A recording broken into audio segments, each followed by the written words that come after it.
Si j'étais président, voilà ce que je changerais dans les 100 premiers jours. Pendant que vous galérez pour finir les fins de mois, certains politiques touchent 15 000 € par mois à vie pour quelques jours de mandat, sans jamais avoir à créer un seul emploi. Mais le vrai scandale, c'est qu'on vous fait croire que l'État va s'occuper de votre avenir. Alors, il est temps de comprendre une chose, la retraite par répartition est condamnée. Vous ne pouvez pas leur faire confiance. Salut, c'est Julien.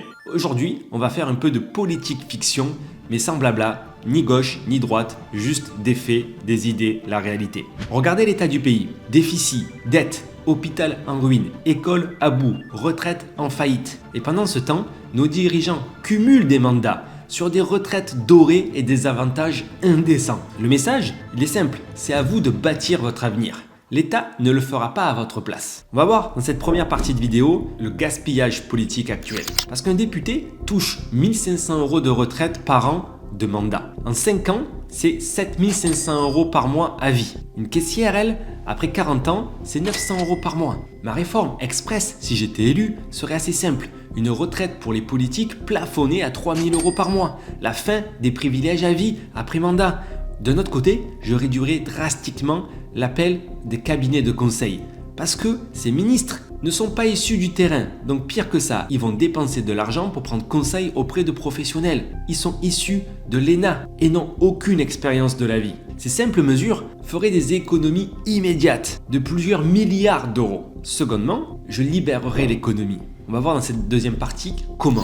Parce qu'il faut bien comprendre une chose. En France, il faut 127 autorisations pour ouvrir un restaurant. En Allemagne, 12. On étouffe l'économie avec des normes, des impôts, de la paperasse. Si j'étais élu, mon plan serait là aussi très simple. Code du travail allégé.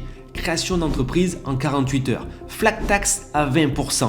Défiscalisation pour la rénovation énergétique. Encadrement des loyers supprimé.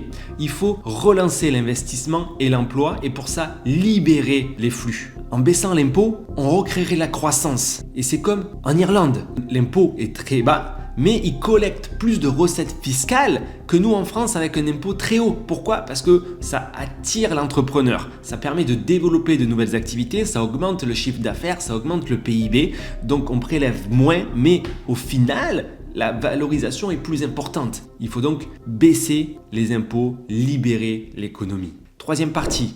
Je m'attaquerai à la sécurité et à la justice. Parce que là aussi, c'est une calomnie d'être dans un pays sans sécurité. C'est un pays en déclin, avec des peines planchers fermes pour des délits graves. Je remettrai une responsabilité financière sur des parents mineurs. Les jugements seraient faits sous 48 heures en cas de flagrant délit. Je créerai des places pour les prisons et les délinquants étrangers seraient expulsés automatiquement. Ça remettrait de l'ordre.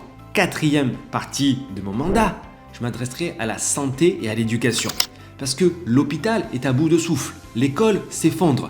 Les solutions sont pourtant simples. On augmente les salaires des infirmières, 500 €. On augmente les salaires des médecins, 800 €. La fin de la paperasse à l'hôpital, retour aux fondamentaux à l'école, responsabilisation des familles, absentéisme égale sanction. On arrête les aides. On libéralise encore une fois les 35 heures à l'hôpital. On paye les heures supplémentaires.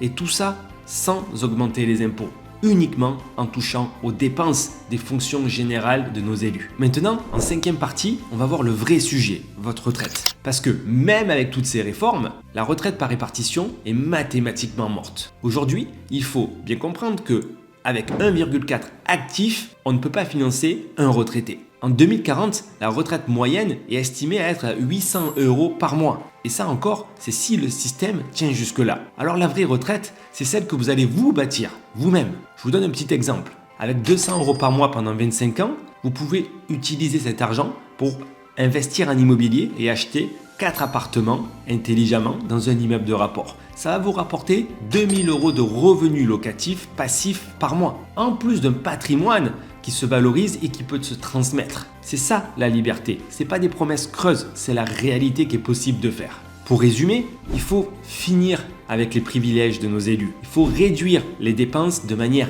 efficace. Il faut redonner de la liberté pour entreprendre et pour investir avec un système, une justice ferme, des services publics utiles et efficaces et pas de bureaucratie. Mais surtout, il ne faut pas attendre que le président ou le gouvernement s'occupe de votre avenir. C'est à vous à le prendre en main pour investir en immobilier intelligemment.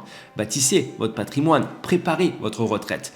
Et là, vous avez deux options. Soit vous apprenez à le faire par vous-même, soit vous pouvez déléguer la totalité des étapes à des entreprises professionnelles qui peuvent s'occuper de tout ça pour vous. Il vous appartient donc de faire un choix et de commencer à bâtir votre patrimoine immobilier rentable et sécurisé. Dans la prochaine vidéo, je vous montrerai des stratégies concrètes pour investir intelligemment en immobilier. Et si vous avez un autre avis sur tout ce que j'ai dit, je serai très content d'en discuter en commentaire. À très vite.